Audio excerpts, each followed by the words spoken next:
Okay, now Victor here again with fuel distributor rebuilt. Now, a couple of points before I put them together. It's difficult to sort of align it all so it's not moving around, but you know, I'm not using any kind of glue or anything like that. No sealant, no nothing. It's just a pure straight, nothing like nothing that is not needed inside this fuel distributor is installed in it. This is how it's supposed to be from factories. No seals, no nothing. It's just diaphragm, valves, springs, done. Now, the plunger, when I inserted it, you have to orient it. So the metering holes are right adjacent to the jets holes that are inside the case. There's 8 holes, 8 metering holes, 8 O-rings. So when you put this up, make sure you align it correctly so it faces, each and every hole faces to the corresponding injector jet. Okay, so if it's sideways, then obviously it's not going to read correctly. So this is inserted first because I figured I can just line everything up and just gonna, you know, just marry 2 pieces together. So I'm gonna try now to do so. Now, there is an empty hole there, so when the plunger goes in, it doesn't hit. So obviously I just got this case of, what is this, baby wipes or something. So it's gonna go in, so it's not gonna hit the anything underneath. So let's try it, let's see what happens. I do it right now, just set it up on the tripod here. Now this thing is not gonna really fall out, okay? So because the O-rings really hold it together. This piece, however, can move. So, but that's the plunger. It's like a plunger guide, I would say. So there's O-ring there. So I pushed it in hard because that's the only way I could have put all the O-rings in. And you know, probably will have to take it out, but whatever. Right now, let it be. So note the orientation, how you put in this thing. My car is, this is a 500 SL, so it's oriented where this particular port faces along with the others. So the unit's supposed to come down like such. So let me see. That is the, it has to go actually notched out here, notched out there, so it goes this way. That's how it's supposed to go. Okay, let's see what we'll get. Okay, now go down.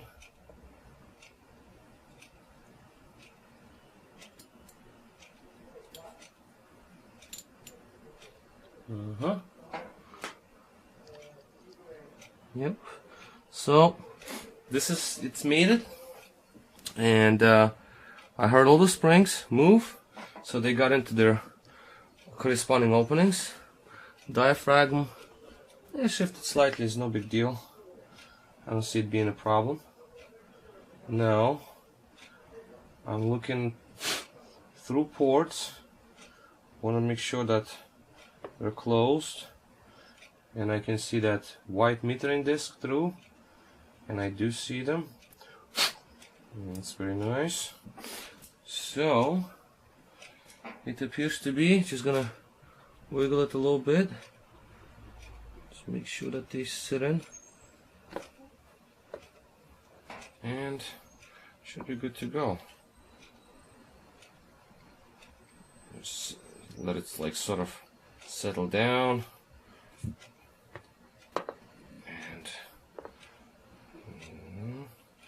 Yeah, that looks to be okay. Yeah, I can tighten it, I think. Actually, I'm gonna just try to move these a little bit, see what happens. Okay. Yep, that's good. Right, sit on top of the other. Okay, okay.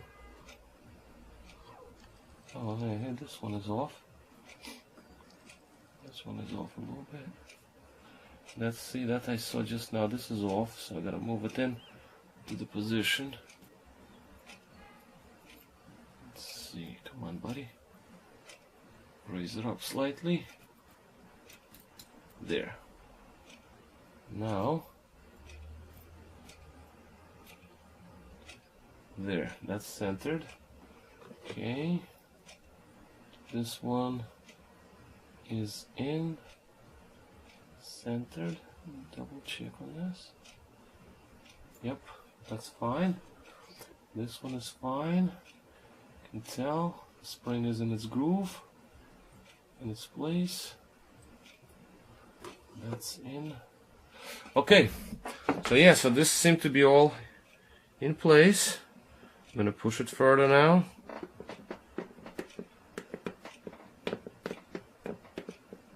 Kind of try to do it uniformly because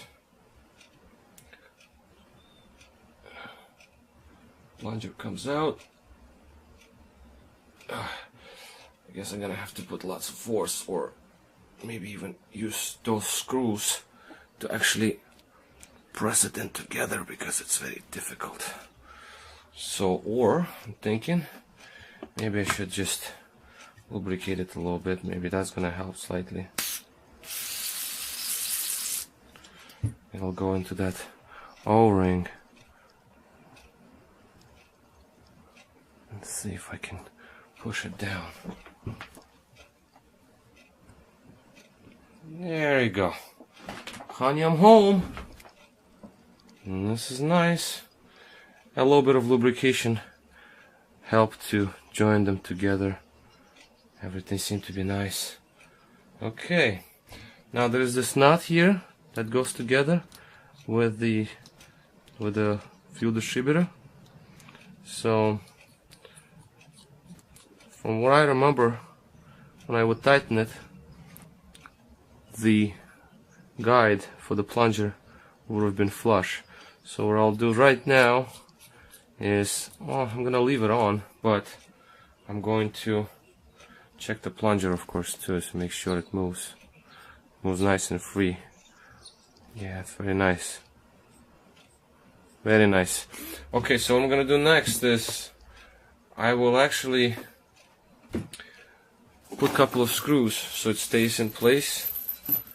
You know, the bolts that hold it together, hold two cases together. Here we are.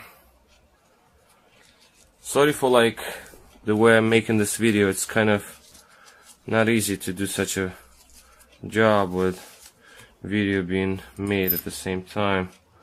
So setting up these screws down.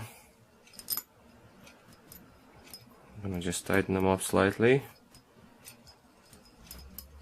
So it lined up nice. The thread went in just fine. So I'm thinking when I do this to align these screws, to tighten, you know, when I tighten these screws, it's gonna push the plunger as much out as it would, and then I will adjust the end of it. So I'm thinking to do the center first.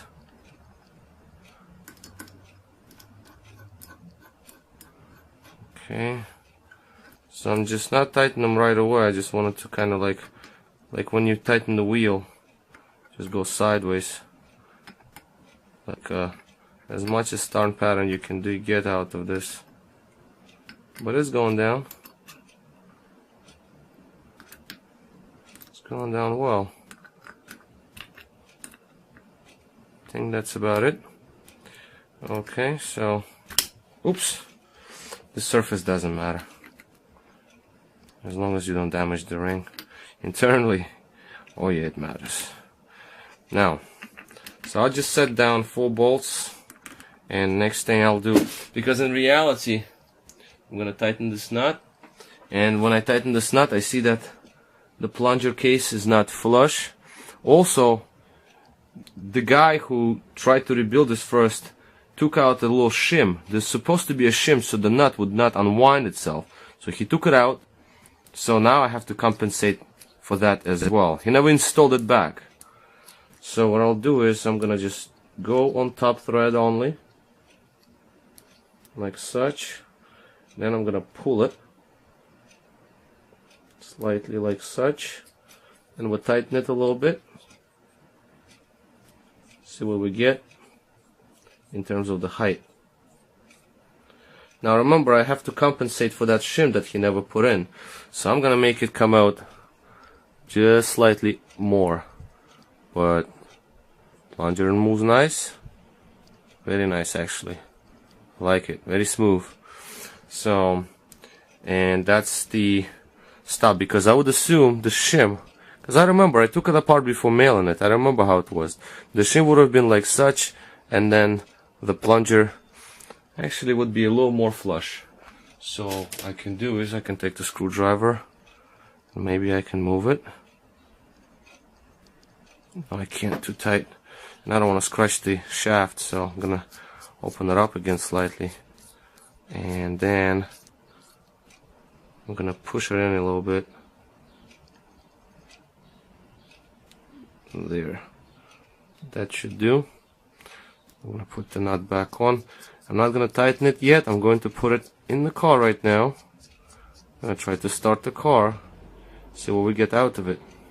So, just I guess just a little bit hand tighten it, because I have to test the idle and all that. So I test everything. If everything's fine, then I can tighten it up and put some thread lock maybe, because again he just threw away my retaining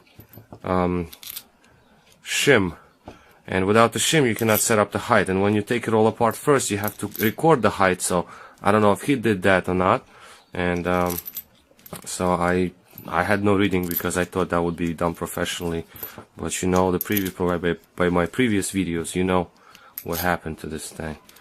So right now I'm gonna put the rest of them back in. Same thing you're gonna do, pretty much the start pattern. One here, one here. That's, I think, is how to do it properly, because you preload as even as you can. And obviously I'm gonna tighten it with the ratchet. Now notice how this O-ring does not even show from under the case. Whereas original O-ring, because it was old and stretched out, it will actually protrude outwards from the case. This O-ring stays in there, so it does not even show at the edges. Maybe just tiny bit, but not as much as the other one used to be. Alright, so we got this set up. I'm gonna tighten it up. I'm not gonna go crazy on it because it's still kind of fresh. I don't think it needs that much of the tightening.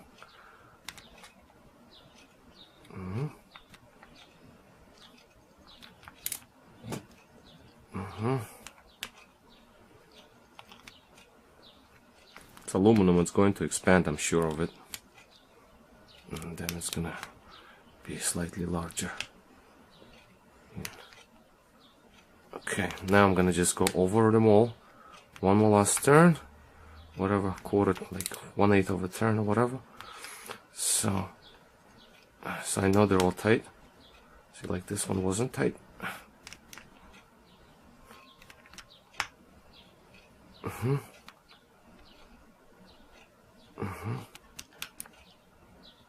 Tight.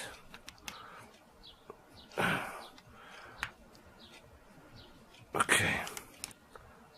Now. Okay.